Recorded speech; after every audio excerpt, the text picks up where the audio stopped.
Alright, so here we are again. Another month has passed, so let's take a look at some new features in Project for the Web. As always, click that like button and hit subscribe to the channel if you thought this video was useful. So this month we have been treated with 4 new features.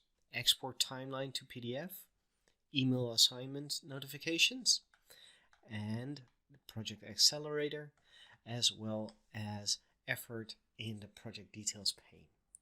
Now, for that last part, I haven't been able to reproduce that on my environment.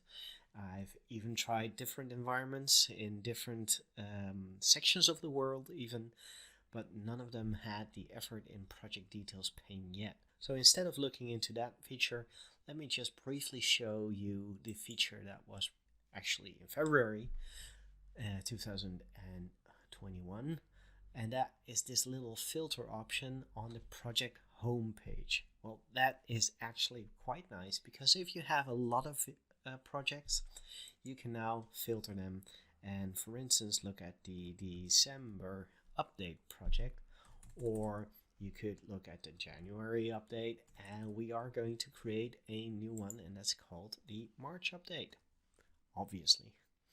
And we'll dive into the export timeline to PDF straight away. So let's have this as the March update project.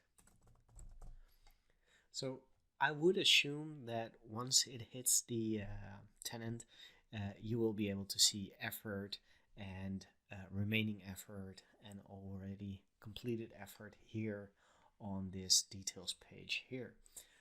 So let's have this project starting on a Monday, because that's actually a better way to start your projects. Let's have a summary here. Let me spell that correctly. Summary task. Task 1, task 2, task 3. And let's add a milestone. And let's have the milestone have 0 duration. Task 1 will be 2 weeks, 3 weeks, and 6 weeks. And let's select them all and right click, and let's click some dependencies, and then right click again and make them as a subtask. Alright, so automatically I got the summary task having 55 days, which is actually the correct number of values that we want to have here. Now, so if you're familiar with the YouTube channel, you already know that there's the ellipsis here for more actions. Now, from here you would be able to export to Excel or copy the project or see more project details, which can also be done, by the way, by clicking on the project name. So there's no difference in what you will see there. But we're missing a value here, and that is that copy project to PDF. Well, actually, the blog post states that it is exporting the timeline to PDF. So there's a little hint there that we are not going to be able to export this grid to PDF or the board view to PDF, but we are able to represent the timeline, which is currently on screen now, to show that in a nice PDF. So let's have a look at more actions now, and we see that the export timeline to PDF is here. Now be aware, this is a small little project, and I have all the summary tasks, which is just this one. All the summary tasks are expanded and not collapsed, and this is what we're going to see as a PDF. So let's have a look. Export timeline to PDF. It's preparing something, and it renamed it to Untitled Project. Well, that is a bug that I've been seeing lately as of today, when I move from the grid to the board to the timeline, and all of a sudden the Untitled Project is renamed, well, named as the Untitled Project. So let's have that as March update project again. There it is again. So let's see if we can change that untitled project back again to actually stating the correct project name. So here we are, March update project. And here you have an exact representation of what you had visualized in your schedule at that moment. So what we're seeing here is the export from project on date, which is a very nice feature where it always is interesting to see when a printout has been done. You also see that it's page 1 of 1, and you see that what's missing is the start and end date of the project, which is a bit strange because they actually do show up in this section here. So that's something that's missing. And furthermore, I don't see the full spectrum of the whole Gantt chart. Now, a couple of things you can do here is you can navigate back to your schedule, and you can use the zoom button to actually show you the whole schedule, and just move it up just a little bit to the right so that you have a nice schedule visualized instead of just that little part of the schedule that we saw previously. So one thing I want to test, and I haven't done this previously, is I'm going to mark this project task as complete. And I get that nice little ping. I don't know if that hit the recording as well, but there's a nice little ping there, and it tells us that the project is now a bit more complete. And we can even see that in the project details, where we are now 18% complete with the activities. So what we want to do now is we want to go into the export timeline to PDF, and you would see, say that this is the exact same schedule as we're going to export. So will there be any difference? Well, actually, we are seeing more of a valuable construction of that schedule. It now only takes into account the activities within the screen. So we did have more real estate, August, September, October in here as well, but still, I'm not all too sure if this is a useful visualization of your schedule compared to what can be done with the Microsoft Project application. There's going to be a link down below to my webinar about printing in Microsoft Project, because there's a lot that you can do. What I'm hoping is that Microsoft will add a little text box or a little pop-up box that gives us the option to actually print a schedule on one page, for instance, and just have a look at what happens to a larger schedule. I have a different project online environment where I have the new business. This is coming from a template from Microsoft Project and actually has a larger amount of activities here.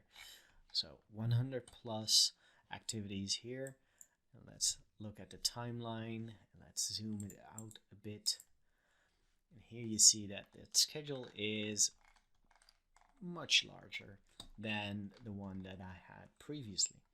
So what you want to do now is take a closer look at what happens when I export this timeline to PDF. I have the complete schedule in here. I have everything from February to August, so it should show us everything. But when I open the file, it will actually tell me that there are 10 pages of schedule. And on the first page, you will see the name, the assigned to, the start, finish, and complete.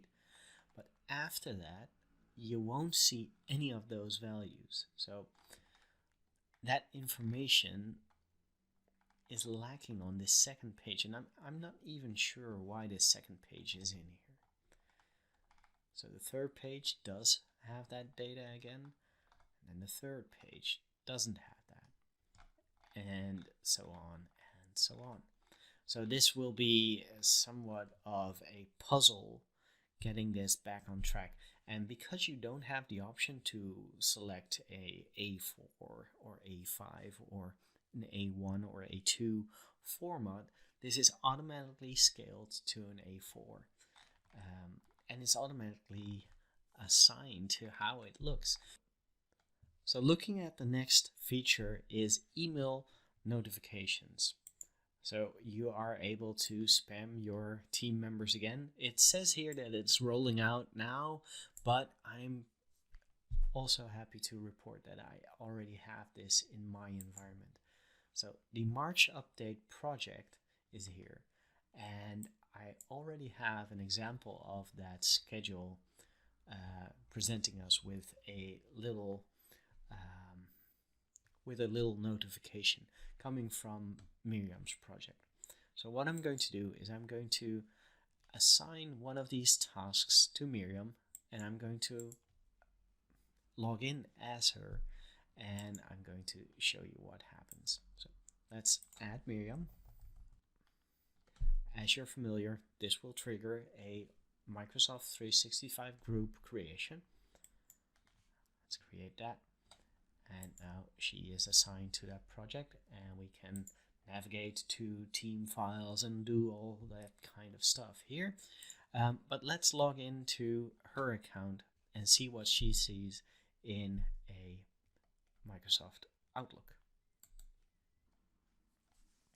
So logging in as Miriam now has the March update project shared with me. So I won't see them in the recent because that is actually created by me and visited recently. But that project by Miriam had that little project task that I assigned to myself. But navigating back, shared with me, I will see that the March update project is shared with me and that I have task 2 to do. But if I wasn't in project, how would I know that that project was assigned to me? Well, navigating to Outlook, and I'm doing this through the browser even, here you will see that, so from Outlook, it says that Erik assigned a task to you. And you can even jump to the project by clicking on this March update project, or you can click on open, or you can even navigate to the task itself. And if you click on the task itself, it's going to open up that task in the board view, which is an interesting choice, but here you get a lot more information, as well as adding notes, assigning other people to it, giving it other duration, percentage complete, assigning it to different buckets, you name it. So this is very exciting, a nice little feature. If you are not too keen on getting these notifications, you actually have the option to deselect it. And that's being done by navigating to the gear and navigating to notification settings. And here you can see that you can deselect someone assigned a task to me and someone added me to a project or roadmap. So those two notifications, you can cancel them out and be done with it. And then for the last update we got from the project team is that the project Accelerator is now available. And there is an extensive blog post out there that you can access through this link right here. But suffice to say that this is a Power App that leverages on top of Project for the Web. So let's have a look at a demo environment where I have the Project Accelerator running. So navigating to Power Apps. And to get this up and running, you will require some Power Apps knowledge as well as an environment that you can build the apps on top of. And if you want me to do a deep dive session about this, please let me know in the comments below. When you have the Project Accelerator up and running, you will find it in the apps and then navigating to Project. It has a nice little logo there, and with Project Accelerator you get a nice little portfolio dashboard as well as the option to create project requests, programs, projects, and you also have the option to add resources here as well as do something with Power BI reporting. Now, for the resources, you have the option to add new resources you can change the type of resource.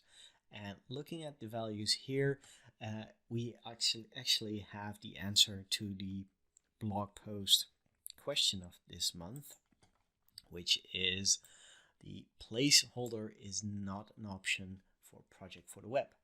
Well, actually, this is kind of a trick question. I'm just throwing this out here. Project for the web, native project for the web, doesn't support any of these values, because you will actually require to have a project operations license, as far as I know, to at least get the generic resource going.